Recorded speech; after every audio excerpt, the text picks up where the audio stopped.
Most Americans grow up with the story of the Pilgrims landing at Plymouth Rock and how they were the first to encounter Indian people in an untouched wilderness. But in fact, the arrival of English colonists was by no means the first encounter. By the time the Pilgrims landed at Plymouth, English slavers and traders had been working the region for decades. Two of the first Indian people the Pilgrims met spoke English. One of them had even been to England. It would have been easy for the Indian nations to destroy the original settlements, but they didn't. Instead, they welcomed them as potential trading partners and allies. They gave them land and the knowledge of how to survive on it. But nothing in the experience of the Indian nations had prepared them for the European invasion that would follow. But before we look at the first colonists, we'll go north to a people the English would never conquer, the Inuit, the people who most of us know as Eskimos. Welcome to Part 4 of 500 Nations, Invasion of the Coast.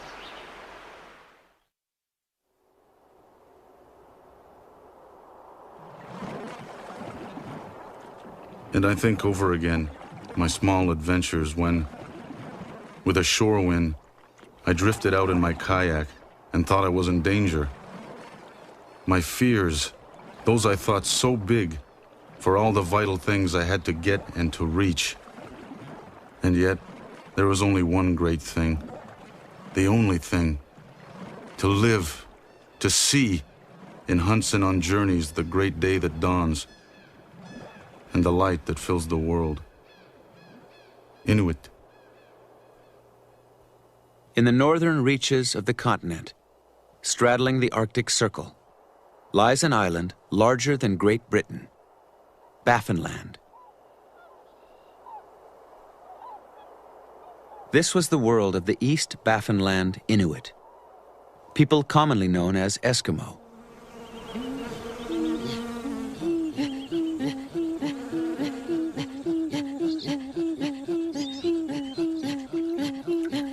For the Inuit, the spring thaw was a time of euphoria and plenty.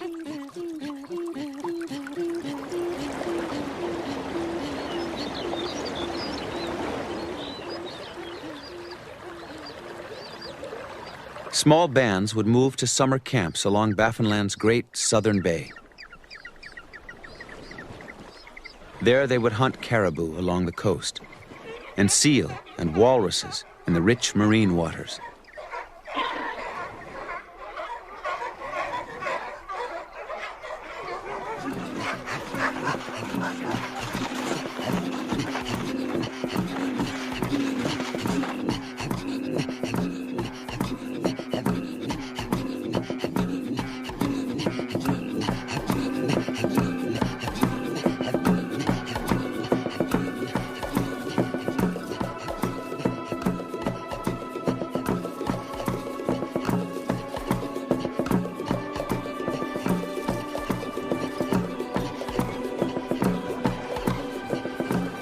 The great sea has sent me adrift. It moves me as the weed in a great river.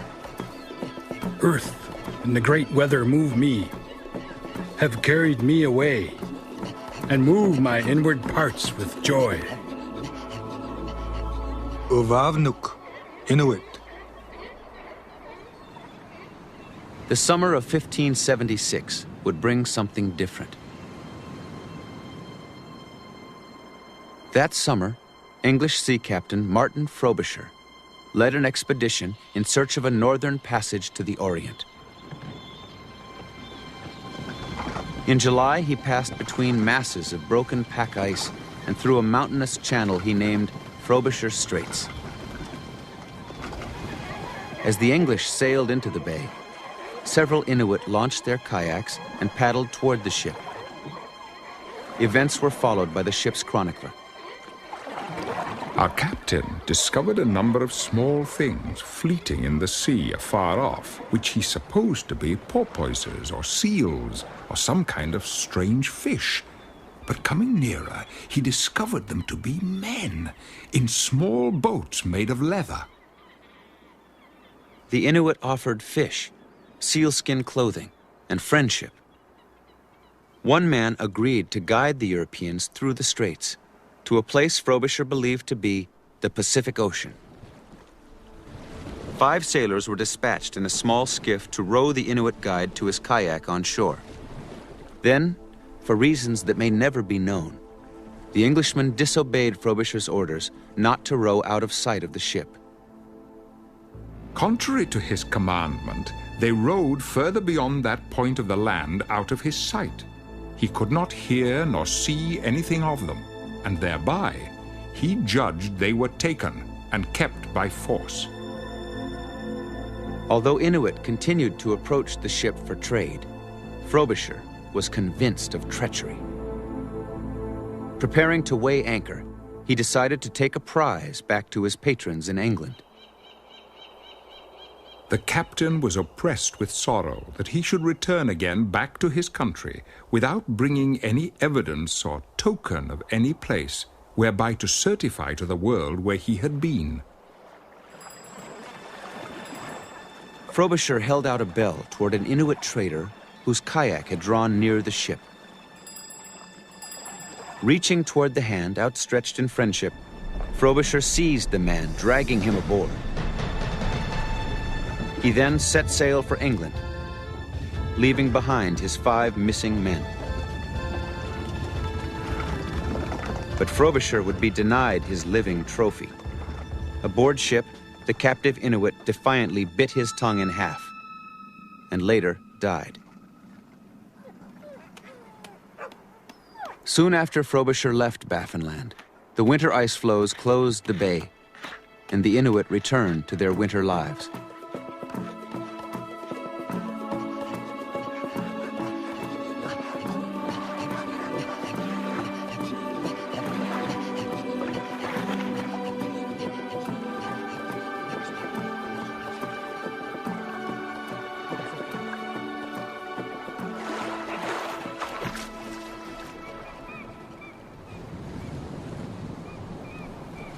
The following summer, Frobisher returned to Baffinland. On July 31st, one of his ships put ashore at a point some 150 miles from where his 5 men had disappeared the previous year. Stumbling upon a vacant Inuit summer camp, they found articles of European clothing. In these tents, they beheld a doublet of canvas made after the English fashion, a shirt, a girdle, 3 shoes for contrary feet and of unequal bigness, which they well conjectured to be the apparel of our 5 poor countrymen. The next day, Frobisher sent 40 soldiers back to the area, where they surprised 18 Inuit men, women, and children.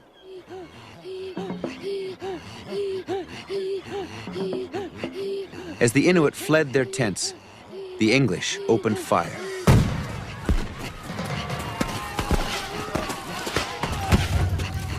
Dodging bullets, the Inuit ran for the shore. Launching a large boat called an umiak, they tried to escape to open water, but English boats forced them back against the rocky coast. Frantically, they climbed up the crags above the waves. Soldiers surrounded them from land and sea. While women and children huddled against the rocks, the Inuit men fought for their lives. And desperately returning upon our men, resisted them manfully so long as their arrows lasted. And after gathering up those arrows which our men shot at them, yea, and plucking our arrows out of their bodies, maintained their cause until both weapons and life utterly failed them. And when they found they were mortally wounded, with deadly fury they cast themselves headlong from off the rocks into the sea, lest perhaps their enemies should receive glory.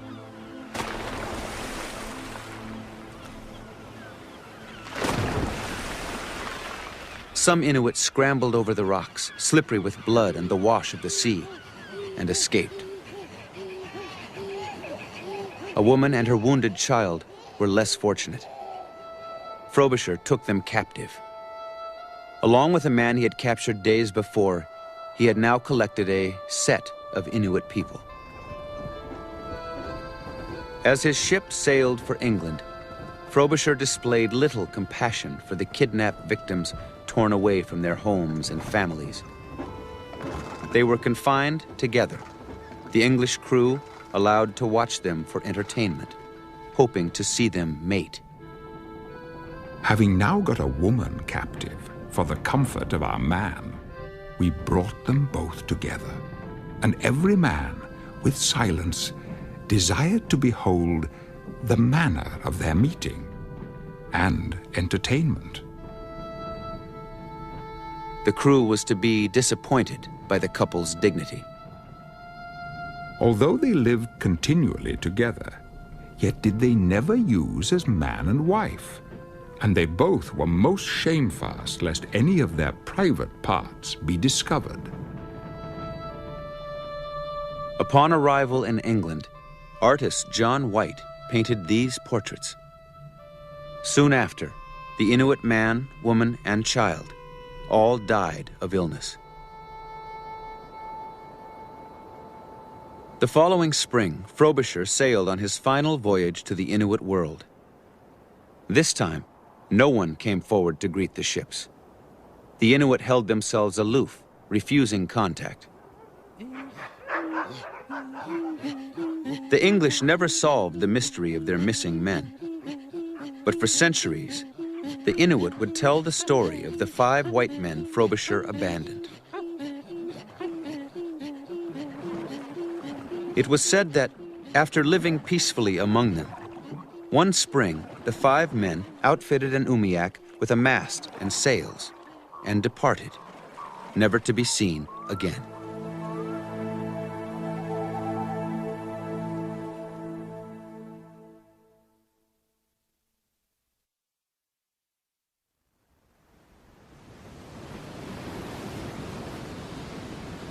In 1600, the Atlantic coast of North America, the present-day United States, was home to well over 100 Indian nations. Nations nourished by fertile farmlands and bountiful hunting and fishing. Well-maintained gardens produced corn, squash, and a variety of other fruits and vegetables. Summer fishing camps stretched along the barrier islands. Sounds and estuaries swarmed with fish, harvested by traps and nets.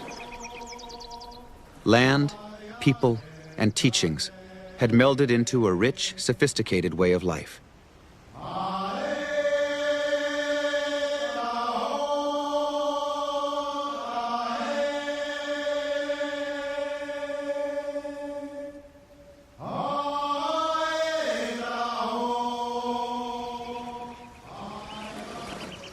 At the very center of the Atlantic seaboard, south of present-day Washington, D.C., 30 small nations united in the early 1600s to form the powerful Powhatan Confederacy. The Powhatan Confederacy was built by a charismatic leader who traveled between his many subject towns with an entourage of bodyguards and followers. His name was Wahunsanakawa. Through diplomacy, he held 30 nations together, and through military strength, he controlled the region. In 1607, an English ship sailed up Chesapeake Bay and into the lands of the Powhatan. The ship was captained by a soldier of fortune, John Smith. Hoping to be the first successful English colony in North America, the small but well-armed expedition landed at a place they would call Jamestown. As Jamestown took shape, Wahunsanakawa carefully weighed his options. He could destroy the settlement, but he was well aware of the power of European weapons and knew that an attack would be costly in Powhatan lives. Wahunsanakawa also saw the advantage of trade for European weapons and tools. He chose to watch and wait, monitoring the progress of the settlement through the eyes of his most trusted ally, his brother, Opishkankano, chief of the most powerful Powhatan nation, the Pamunkey. During their first winter, the colonists were barely able to provide for their basic needs, and many died. Opishkankano reported that the desperate English had begun entering Powhatan towns and taking food by force. Wahunsanakawa decided that he had to bring the colony under his direct control. He ordered the capture of John Smith and had the English captain brought before him. Present was Wahunsanakawa's favorite daughter, Pocahontas. The romantic story of Pocahontas saving Smith from death was undoubtedly an example of Smith's own creativity. His account of the incident, written immediately afterward, said nothing of his life being threatened. Only his memoirs, written 17 years later, included the story. In fact, in his memoirs, he claimed to have been saved from death at the last moment by beautiful women, no less than 3 times. In reality, it is probable that Wahunsanakawa cemented an alliance by proclaiming Smith leader of the Powhatan's newest subject town, Jamestown.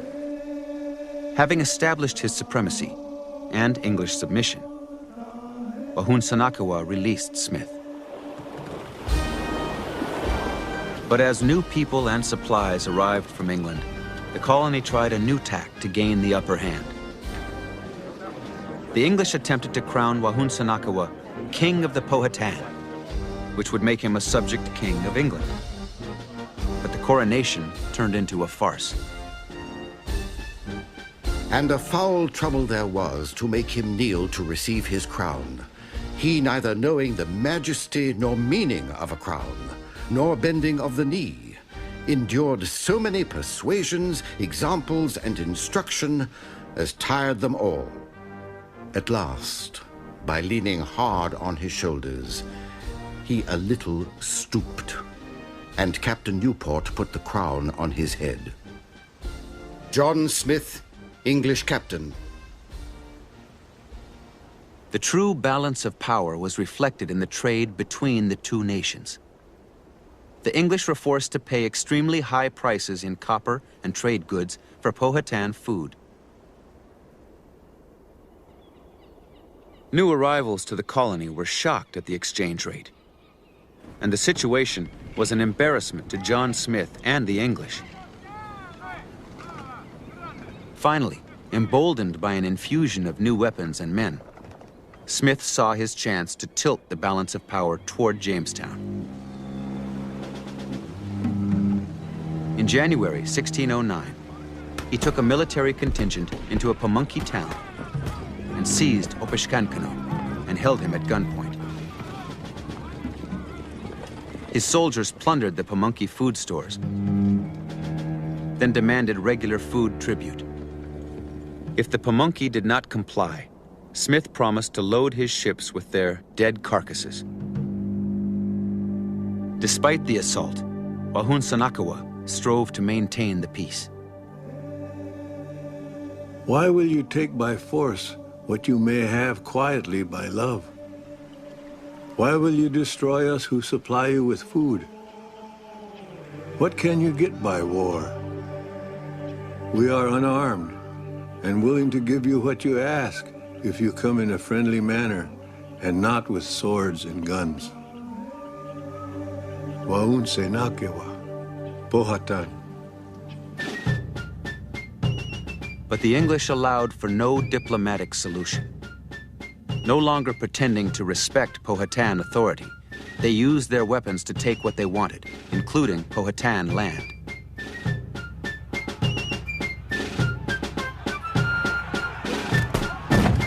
The survival of the Powhatan people at stake, Wahunsanakawa finally turned to war in August of 1609. It would continue unabated for 4 years.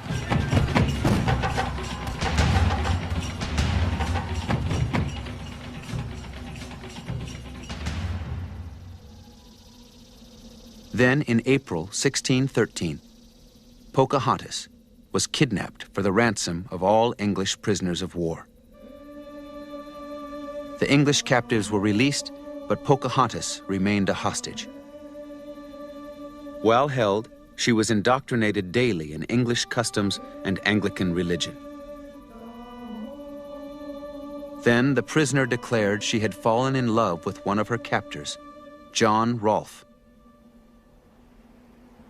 The weary Wahunsanakawa agreed to a truce, hoping to see his daughter again.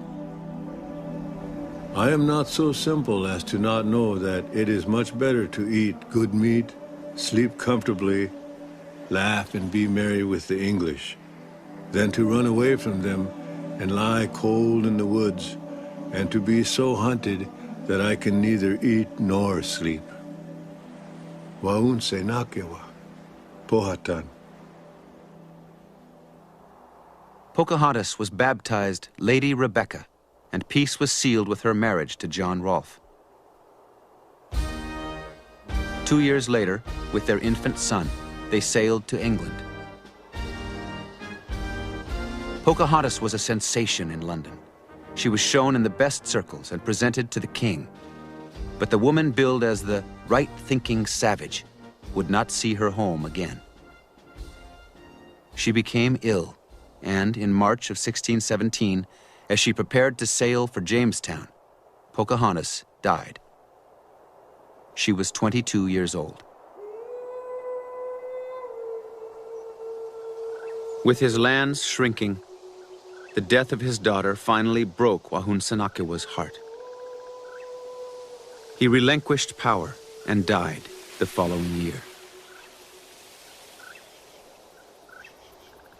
For Wahunsanakawa's brother, Opishkankano, the struggle continued, and he faced a grave situation.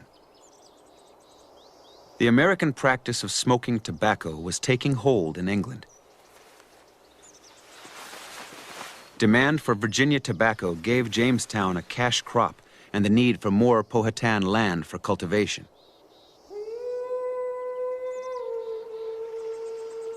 For the next 25 years, Opishkankano would lead the Powhatan in wars for their land and sovereignty.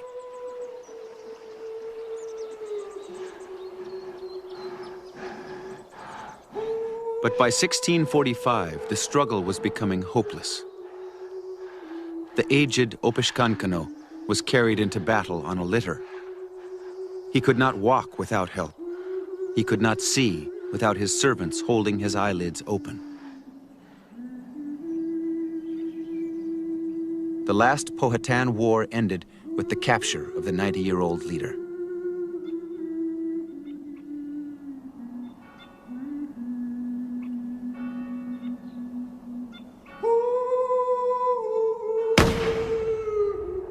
Opishkankano was murdered, shot in the back by an English guard.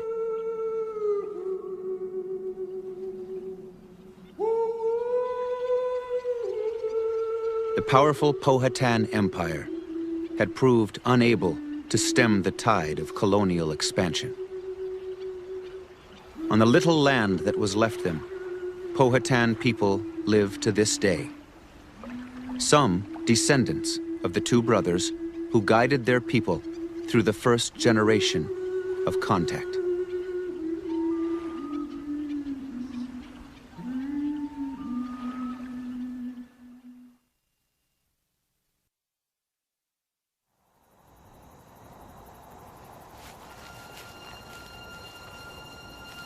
In 1619, a young Patuxet man named Tisquantum returned to his Massachusetts Bay village.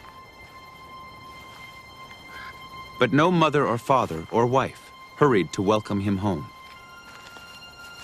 His village was deserted, the houses overgrown, and in the place of family and friends lay a field of bones.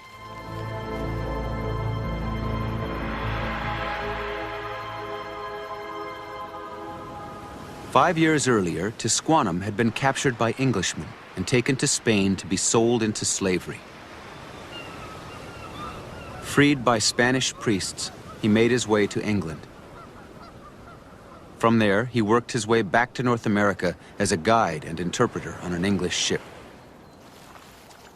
Tisquantum's village had been decimated by disease brought by the same English slavers who had abducted him.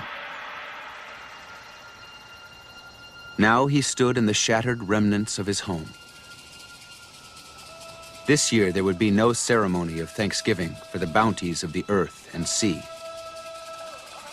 No thanks for the corn, the wild turkeys and geese, the lobsters, walnuts, and berries that were so plentiful. Tisquantum's long journey finally ended in Montauk, capital of the neighboring Wampanoag Nation, themselves recovering from the ravages of European diseases.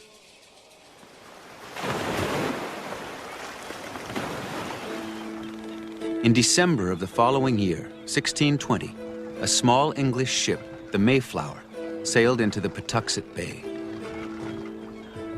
landing at the site of Tisquantum's deserted village.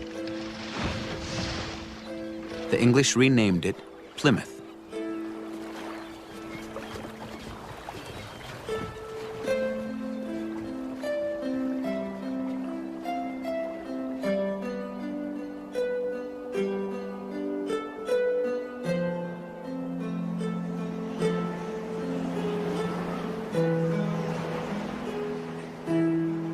The Pilgrims' first winter was a hard one.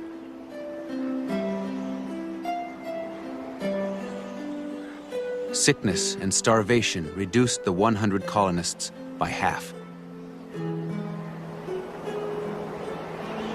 No Indian people came forward, and none could be found.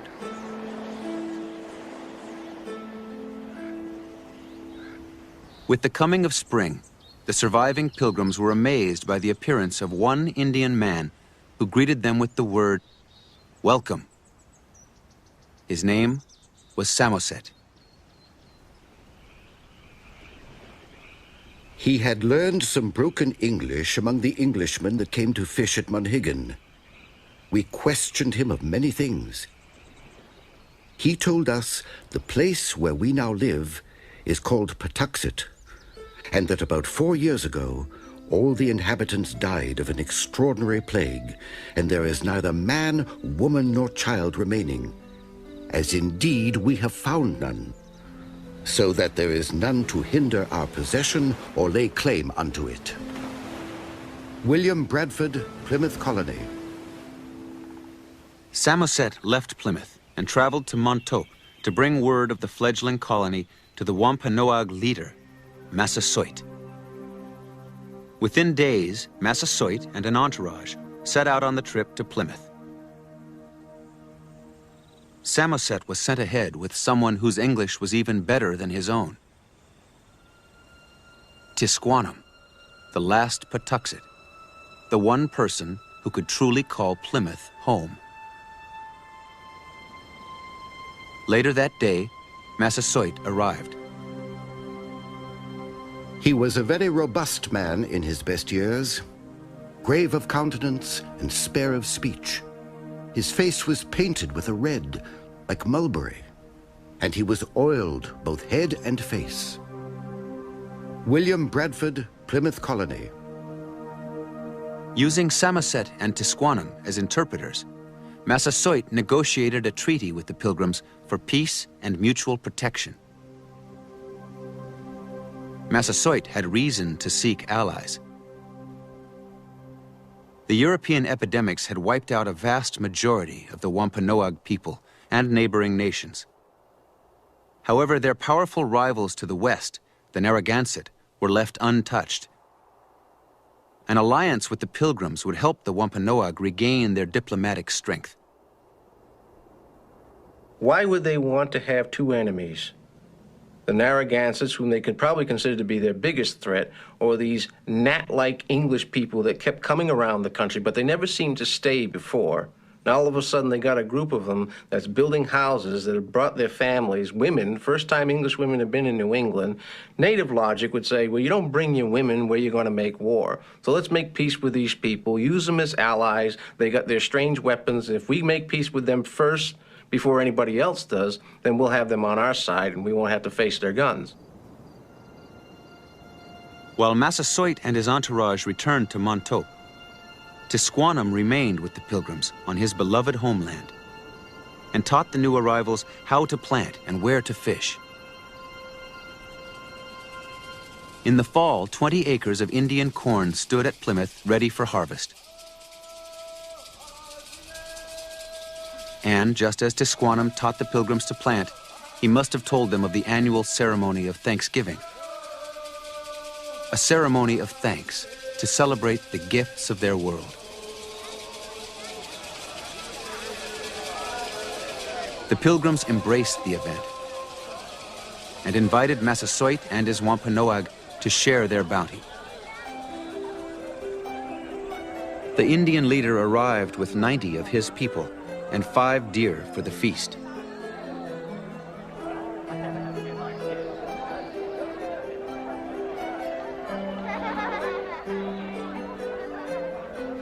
For 3 days and nights, the celebration continued. Prayers and dances, alternating with shooting contests, wrestling matches, and games. The Thanksgiving of 1621 would be remembered as the Pilgrims' first. But for the Wampanoag, such a day of thanks had occurred from the beginning of time. We believe that everything that was given to us was a gift from the Creator. So because it was a gift, we remembered to give thanks. And we did that in all of the ways that we could. And this was the basis of our ceremonial life. And because everything was a gift, we realized there was an obligation that comes with a gift, and that obligation was to share. Because if we didn't share, there was no reason for the Creator to continue to give us those gifts. At the end of the first Thanksgiving, the Pilgrims and Wampanoag promised to make the feast an annual celebration of their harvests and friendship. But the relationship between the nations was destined to change.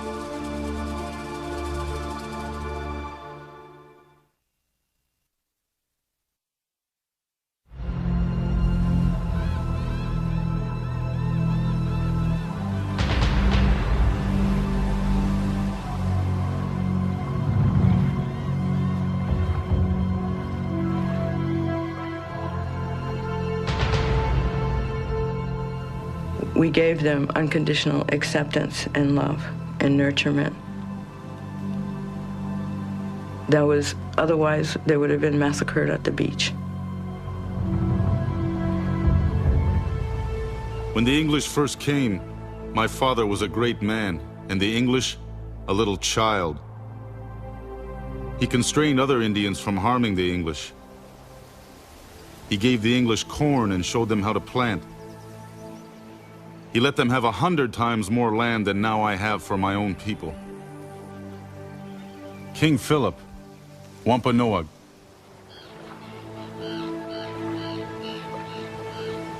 For almost 40 years, while the Plymouth colony rapidly expanded, Massasoit maintained peace between his Wampanoag and the English. The Massasoit of the Wampanoag Nation, he was a magnificent peacekeeper. And that 50 years of peace maintained between us and the English was really due to his intelligence, integrity, and love for the people. By the time of Massasoit's death in 1660, a new generation had risen to power in Plymouth. They had long forgotten his generosity. Leadership passed to Massasoit's 24-year-old son, Philip. He would become known as King Philip. But then when Philip took over, he was a different sort of a person.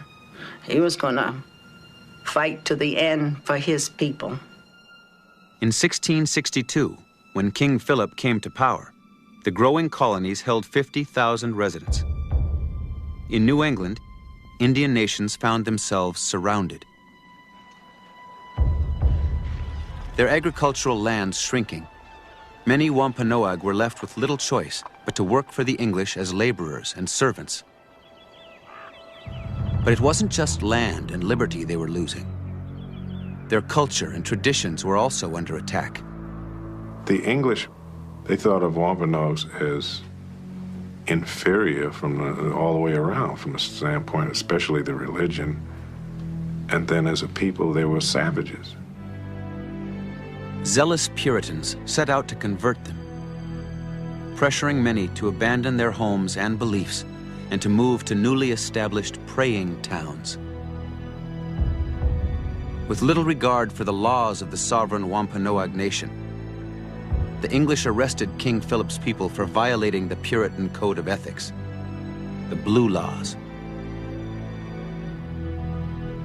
Individuals were prosecuted for hunting and fishing on the Sabbath, for using Indian medicine, and entering into non-Christian marital unions.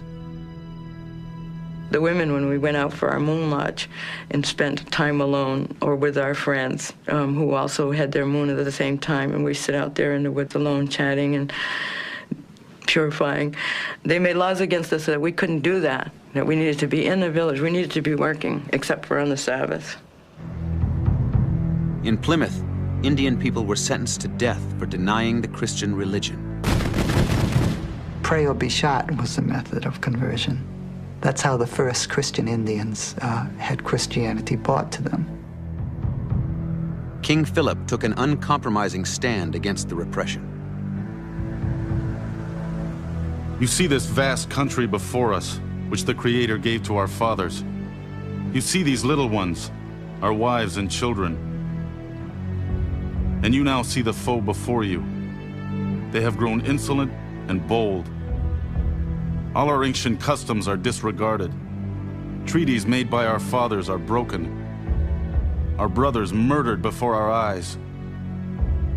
King Philip, Wampanoag. 15 years after his father's death, King Philip finally urged his people to war. Our ancestors' spirits cry to us for revenge. These people from the unknown world will cut down our groves, spoil our hunting and planting grounds, and drive us and our children from the graves of our fathers. King Philip had no other choice because his land was being taken away. His people, the allegiance of his people, was being eroded. The war itself was not only over land, it was also over the right to follow our own traditions the Creator had given us. On June 24th, 1675, King Philip's War began.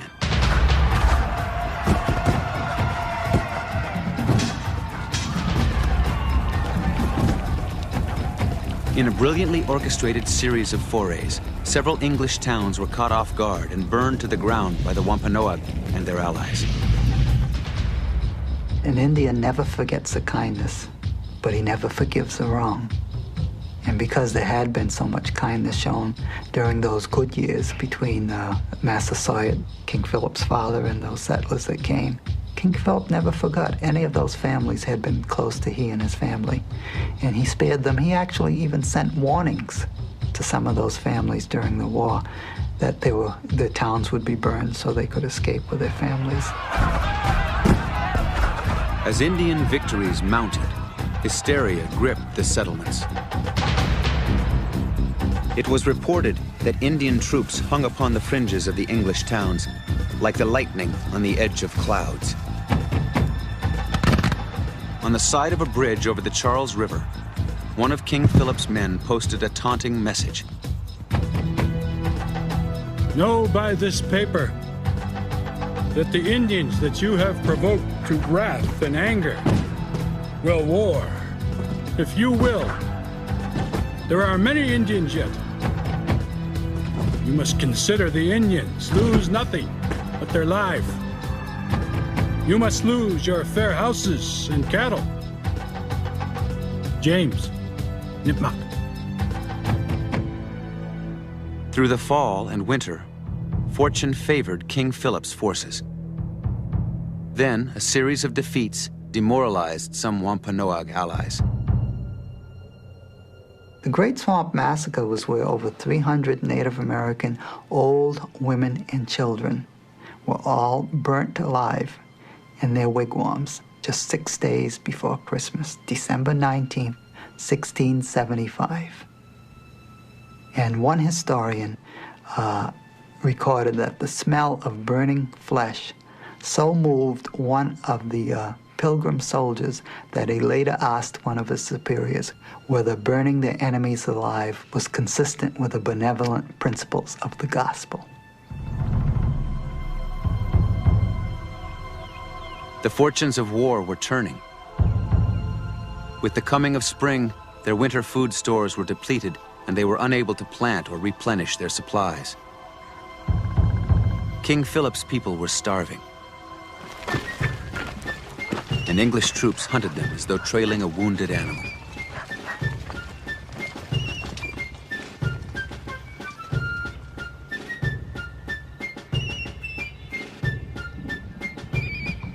In May, the English attacked an allied Indian force camped above the falls on the Connecticut River. 300 Indian people were killed. Some managed to reach their canoes, but in their haste, left behind their paddles and were swept over the falls to their deaths.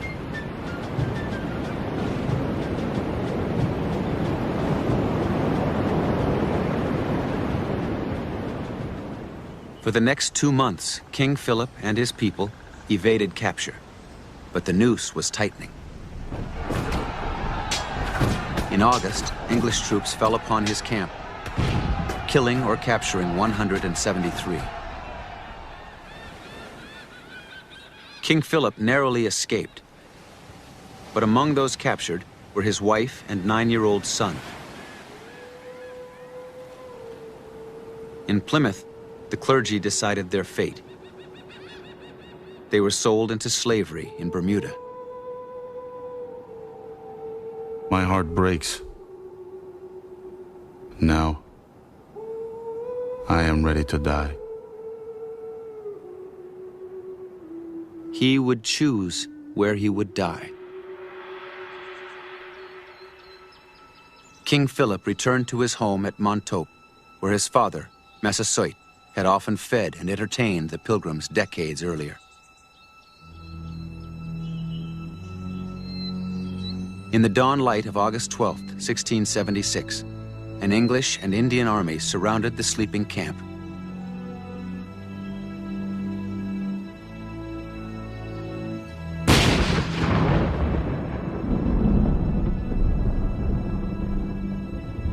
Moments later, King Philip was dead, shot through the heart by an Indian mercenary. King Philip's head was put on display in Plymouth, where it remained for the next 20 years.